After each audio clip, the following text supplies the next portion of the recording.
Good afternoon, everyone. Good to see you all. Hope you're having a good Sabbath and a great Sabbath. It's a pleasure to be here. And what I want to speak about today is, a word and a phrase that we all use at various times. Actually, quite often, hopefully. It's a word that's thrown out without a lot of thought a lot of times. It's almost automatic. But there needs to be some thoughtfulness to it as we use the phrase and as we use the word. And a dictionary definition defines it basically as gratitude, gratefulness, worthiness to be praised, and acknowledgement. What am I talking about? I think a number of you have gotten it. If we turn to Psalm 100, verse 4, it's right here. It's right here in Psalm 100, verse 4. Enter into his gates with thanksgiving, and into his courts with praise, and be thankful to him and bless his name. It's right there. Thanksgiving, praise, thankful. What I want to stress today is thankfulness. Are we a thankful and thankfulness people? It's a great attitude and it's a great attribute to have. And one of the people that's in the Bible that really exemplified this was King David. He had a great attitude of thankfulness to God and to all those who were around him. He was thankful for all the situations that he had been in because it all happens for a reason. And his attitude was, thank you, God. You're with me, you're guiding me, you're directing me. And David had a lot of problems and a lot of various things that happened in his life, but all through his life, he was still grateful and thankful to God.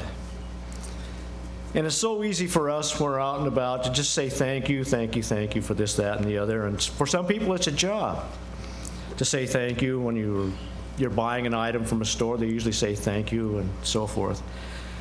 But as this nation grows colder and the world grows colder and becomes more hate-filled, we're going to be hearing less and less of it. And I doubt the rioters anywhere in the country or anywhere in the world or ISIS or anybody ever says thank you about anything. But let's take a look at Psalms 34 and see what King David has to say here in Psalms 34, 17 through 19. Psalm 34, 17 through 19. The righteous cry out, and the Lord hears, and delivers them out of all their troubles. And the Lord is near to those who have a broken heart, and saves such as have a contrite spirit. Many are the afflictions of the righteous, but the Lord delivers him out of them all. Brethren, I think that's a tremendous statement. And are we thankful for that statement and for who God is and who Jesus Christ is? And knowing that they're going to be there for us as long as we're on the path that they want us to be on, as long as we're doing our part, struggling and trying to stay righteous and to live righteously before them. Are we thankful that God and Jesus Christ will take us and guide us and lead us through various hard times? And it's very hard to be thankful, isn't it, when you're striving and struggling and you're going through a crisis. It's extremely difficult. And sometimes you don't know why you're going through a trial or a crisis for many years, maybe even decades, and maybe not even until you're in God's kingdom. And Jesus Christ says to you, well, Bob, that's why you went through that. That's why you had to experience that. So it's very difficult, but yet we still need to have that attitude of thankfulness that it's all for a reason, and God's got a plan for us. And I remember so well, it was one of Denny Luker's, Mr. Luker's, I wouldn't call it a favorite saying, but he would say it often that a lot of these things happen because it's a test. God is seeing how we will react to various situations and various things that happen in our lives. And so sometimes it's time, chance, and circumstance, but a lot of times we have a lesson to learn. And in that regard, people having difficult times and being thankful, A while back, I spoke about a family in California during the Great Depression that was in terrible, terrible shape.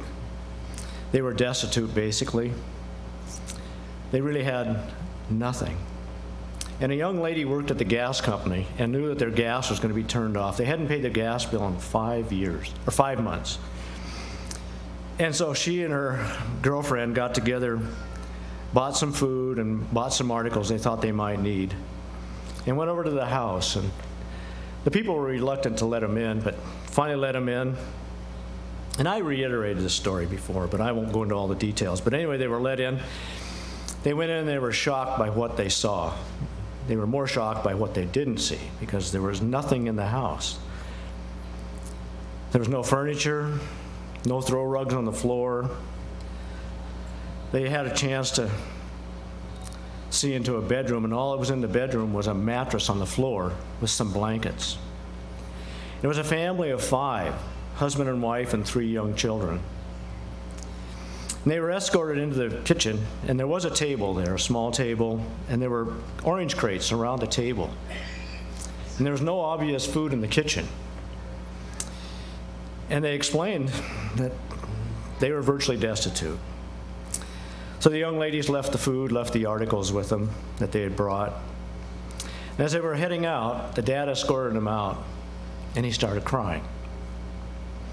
He was so thankful, so very thankful for what these young ladies did, that he just couldn't hold it back. He started crying. So the young ladies dug in their purses, got out every penny they had, and it came to something like $10 and some odd cents. But I won't go into all the details, but it was enough to set that family back on their feet. And the young lady knew it because the fellow came over to their place where her parents lived and started doing yard work for them and some other people, and they were able to get on their feet. And the lady that wrote this many, many years later was very thankful to be able to be there to help these folks in a time of need. And are we thankful to be able to help one another when need arises? When various situations arise with fellow brethren or our neighbors, or people in the world. It's a great feeling to have that thankfulness. It should be a part of us. It should be a part of our every daily prayer. It should be a part of our thoughts. And there's so much to be thankful for, from the smallest to the largest. And just a few things to be thankful for that I like to think about at various times is our very lives. Why was I born now? Why here? Why was I called? Jesus Christ's sacrifice, the most incredible sacrifice. He didn't take any shortcuts. Jesus Christ was the real deal. When we think about it, God and His plan, the most incredible plan, are we thankful for that plan? And the journey He's taking us on, it's the greatest journey any of us will ever take, anytime. It's the greatest journey any human being can ever take. And I'm so thankful God is there to help steer us and guide us as long as we remain faithful and true to God and Jesus Christ. Are we thankful for the church and the organization of the church and the ministry that does a very hard job trying to keep us together, keep us motivated, keep us inspired, and to be there to lift us up when we fall down? And are we thankful for each other, for the help that we give each other and the love we give each other and the prayers we share with each other, about each other? Brethren, there's so much to be thankful for. You could go on for hours and hours about being thankful. But I just want to close by saying thanks to you all, and please remain being thankful.